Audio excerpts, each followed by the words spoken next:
Em todo o mundo, diariamente, muitas pessoas desaparecem. Algumas por vontade própria, resolvem sair de casa e não querem ser encontradas.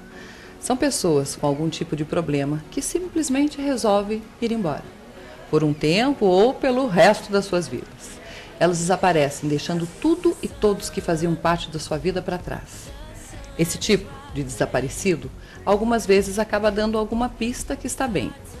Outros desaparecem por um tempo, por tédio ou mera insatisfação com a vida que estão vivendo, e depois resolvem voltar e retomam as suas vidas. Temos ainda um grande número que desaparecem por infelizmente terem sido vítimas de algum tipo de violência e somente são encontrados os seus restos mortais. O pior, entretanto, é que existem aqueles que desaparecem sem deixar vestígio, sem qualquer motivo, e jamais são encontrados. Essa é a introdução do livro Desaparecidos, da escritora Celina Ferreira, que eu recebo hoje para contar um pouco da sua história e desse novo projeto. Seja muito bem-vinda. Muito obrigada, Fabiana. Eu agradeço de público seu convite, a oportunidade de estar aqui divulgando esse novo trabalho, um programa tão prestigiado que é muito relevante aqui na nossa região. Então, o Desaparecidos é um projeto novo, como eu estava te falando. É um projeto que vem de encontro a um grande anseio, eu acho até que genético da minha parte, porque meu pai era escritor. Você já tem na família essa história? Duas das irmãs dele são escritoras e meu irmão está já no terceiro volume, terceiro livro também.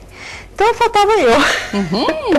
Demorou um pouco, né, até que eu conseguisse engrenar essa nova atividade, e agora eu tomei coragem, né, e fui em frente e fiz esse livro. É um livro no qual eu conto algumas histórias reais que eu adaptei. Né? É uma ficção. Ele é uma ficção, mas algumas histórias dos desaparecidos são histórias reais, apenas adaptadas para que os envolvidos não sejam identificados. Claro. Né? Porque são momentos dramáticos, são coisas cruéis que acontecem, são coisas, algumas até você chega até a ser uma dose de humor negro em algumas histórias, mas que a gente tem que ver pelo lado humano. Né? Fora isso, o livro não tem, é uma ficção, não tem comprometimento com a realidade. Né? Eu sou uma contadora de história. Tá. Celina, o que faz uma paulistana morando já há mais de 10 anos aqui em Ponta Grossa? Olha, Fabiana, conta um pouquinho dessa tua história. Essa minha história, ela começa... Eu sempre tive uma vida muito atribulada, viajei o Brasil inteiro, eu sou advogada, viajei muito por todo o país por conta do meu trabalho e tenho estado... tinha, naquela época, né, eu não tinha paradeiro. Né? Eu fui começar a ter um pouquinho mais de paradeiro depois que eu me casei, que eu fui começando a ficar mais centrada em São Paulo, mas uma vida louca, numa vida que eu sabia a hora que eu saía de casa, todo dia, religiosamente, mas não sabia quando voltava, que horas podia voltar. Não só pelos compromissos, mas também pelo trânsito, por todos os problemas que a gente tem numa grande cidade como São Paulo. Aí eu vim conhecer Ponta Grossa, me apaixonei pela cidade. Se encantou? Me encantei pela cidade. Larguei tudo, larguei profissão, larguei família que deixei para trás, todo mundo para trás. Eu, meu marido e as nossas coisas, viemos para Ponta Grossa, nos fixamos aqui. E são 10 anos, eu digo, de uma vida tranquila, feliz. Eu sou muito feliz aqui em Ponta Grossa. Que bom isso. Eu fico mais contente ainda como ponta-grossense de saber quando isso, recebe esse depoimento de pessoas que escolheram Ponta Grossa. Eu escolhi Ponta Grossa. Eu nasci, me criei, paulistana da gema, amo São Paulo, mas eu vivo muito bem em Ponta Grossa. Eu acho que é um lugar muito bom para se viver. Que bom. Seja muito bem-vinda. Obrigada. Que você continue aqui escrevendo. A Celina tem um blog, Petiscos e Rabiscos, de tudo um pouco. Adorei teu blog, viu? Muito obrigada. Eu até pus aqui para vocês olharem e tirei, desculpa. E, inclusive, ela está fazendo algo que eu achei muito legal para você que está assistindo, que você pode baixar o livro Desaparecidos, o e-book, gratuitamente. Olha que legal, gente, isso. Por que gratuitamente você tinha que vender o livro? Fabiana, eu vou te explicar, já me perguntaram muito isso, por que gratuitamente? Mas, veja bem, é o meu primeiro trabalho, eu queria fazer algo agora. Esse era o meu momento. Tá. Tá? Então começa o primeiro problema. Quando você quer fazer algo, se você não tiver um capital, você depende de uma editora. Uma editora ia levar pelo menos uns 2 anos, uma boa editora, para me dar uma resposta. Entendi. E eu não queria esperar 2 anos para botar esse livro para fora. Entendi. Você queria agora, já. Eu queria agora. Você é imediatista. Não, eu não sou imediatista. Tanto que esse livro, ele começou, ele é um projeto que vem vindo. Tá. Ele ficou um tempo lá guardado, maturando as ideias, ele foi revisto, ele foi refeito, depois ele ficou um tempo de pós-produção, ele teve um tempo grande de pós-produção, de algumas ideias, né? Eu tive que fazer tudo sozinha, eu fiz tudo sozinha, diagramação, só a capa que é o meu marido que fez, né? A capa para mim, foi um presente dele para mim, e sabe, é uma coisa que você vai a cada dia burilando, a cada dia você vai mexendo uma coisinha, a cada dia você vai fazendo. Então o que acontece? Quando você termina isso, é como uma gestação. Quando você termina, a mãe quer que o filho nasça. Tá. Quer ver a carinha do Você bebê. quer ver a carinha do bebê. Mas esperar 2 anos para ter uma resposta, se alguém gostou ou não, Entendi. é uma coisa meio dolorosa quando você está naquele trabalho de parto. Você quer que nasça. Aí eu tinha a opção, que são as editoras on demand. Tá.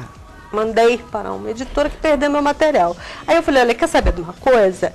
Eu tenho um blog, eu tenho amigos maravilhosos, eu tenho uma rede de amigos nas redes sociais. E eu tô aqui, gente. Vou divulgar. E assim, Eu vou divulgar. A dica para você que está assistindo, eu não sou muito base, porque realmente eu leio muito rápido e gosto muito de ler.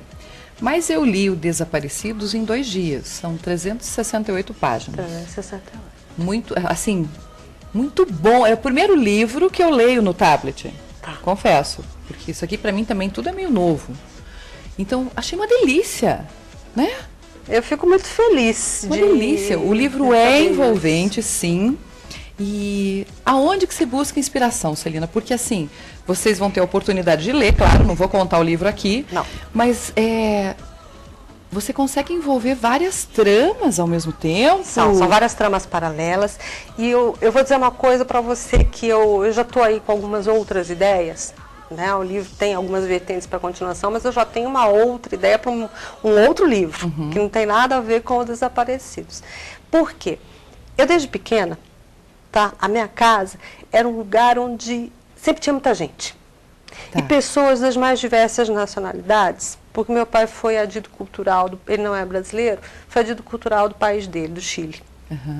Então nós recebíamos pessoas de tudo quanto é lugar. Do mundo todo. E eu estou te falando uma época em que ainda eram pessoas dos anos 70, começo dos anos 70 para cá, pessoas ainda que estavam contando histórias do pós-guerra, histórias da Guerra Fria, histórias, sabe? E eu fui ouvindo ao longo da minha vida muitas histórias.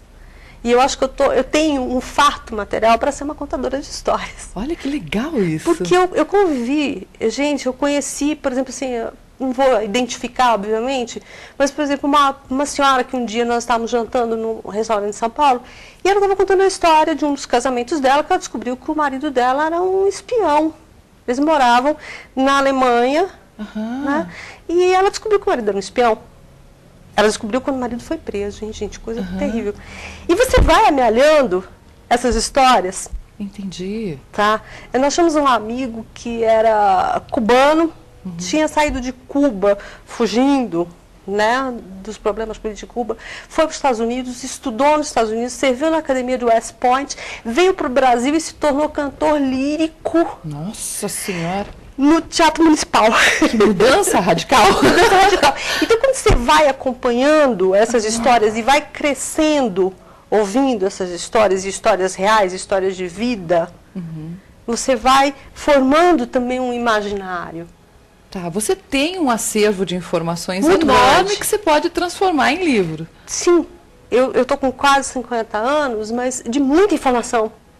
Entendi. Você tem que E passar fora isso mesmo. os casos que eu conheci durante a minha vida profissional. Eu atuei em várias de família, eu atuei no mercado financeiro, eu atuei em diversas áreas do direito e viajando o Brasil afora, você conhece o maior número de pessoas que sempre estão contando uma história, porque todo mundo tem uma história para contar.